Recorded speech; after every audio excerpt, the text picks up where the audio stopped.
आप सुन रहे हैं द क्विंट और मैं हूं अलिफ। मैं कहानियां सुनाता हूं, कुछ किस्से, कुछ कहानियां जो यादों से बुनी हैं,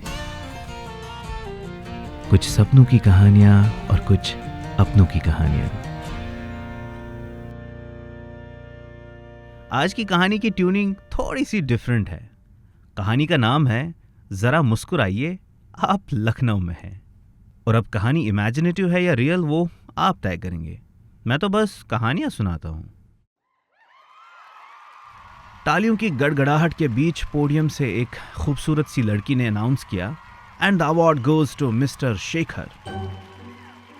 ये सुनते ही मैं बड़े चौड़ में खड़ा हुआ और पोडियम की तरफ चल पड़ा। किसी सुपरस्टार की तरह दोनों तरफ हाथ लहराते हुए, फ्लाइंग किसेस देते हुए उन सारे लोगों को जो मेरे लिए तालियां बजा रहे थे। मैं पोडियम के करीब पहुंचकर उस खूबसूरत मुस्कुराती हुई लड़की से अवार्ड लेने ही वाला था कि पीछे आवाज आई, अरे भैया उठिए, ओ भैया। सत्यानाश। जब आंख खोली तो देखा ड्राइवर साहब मुंह में गुटखा दबाए हुए मुझे नींद से जगा रहा था। अरे क्या हो गया भैया यार, अरे क्या हो गया भैया, कुछ मिनट वेट नहीं हुआ तुमसे? मैंने चिड़चिड़े मन से आंखें मूंदते हुए बोला। अरे भैया हमको बहुत नींद आ रही है, आप भी सोइएगा तो हमारी भी आंख लग जाएगी ना। जिंदगी में ना बहुत सारे मौके आते हैं जब आपको अपने आप पर तरस आता है या फिर सर फोड़ने का मन करता है, और मेरे लिए ये वही मौका था। गाड़ी अगर 90 की स्पीड से एक्सप्रेसवे पे जा रही हो, जहां ना बंदा मीलों तक दिखे और ना बंदे की जात, और ऐसे में अगर आप 2 दिन से ठीक से सोए नहीं हो और आपका ड्राइवर आपको जगाकर बोले कि उसे नींद आ रही है, तो आपका अपने आप पर तरस खाने का पूरा हक है। अरे कोई ब्यूटीफुल सपना देख रहे, कोई ब्यूटीफुल सपना देख रहे थे क्या भैया?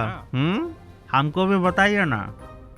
ये बोलकर ही उसने गाड़ी का शीशा नीचे किया और पिचैक से सड़क को रंग दिया।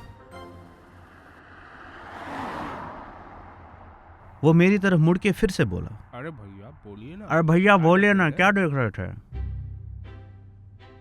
मन तो कर रहा था कि ये गंदी गंदी गालियां दूं, पर सोचा वो ठीक बात नहीं। मैं अपना गुस्सा पी गया और उससे बोला, सड़क पर ध्यान दो, सपने पे नहीं। ड्राइवर के सामने छोटे से ओवरहेड मिरर में देखा तो पीछे वाली सीट पे चादर में लिपटी कोई चीज थी। इस ख्याल से ही डर के मारे मेरी सांस अटक गई।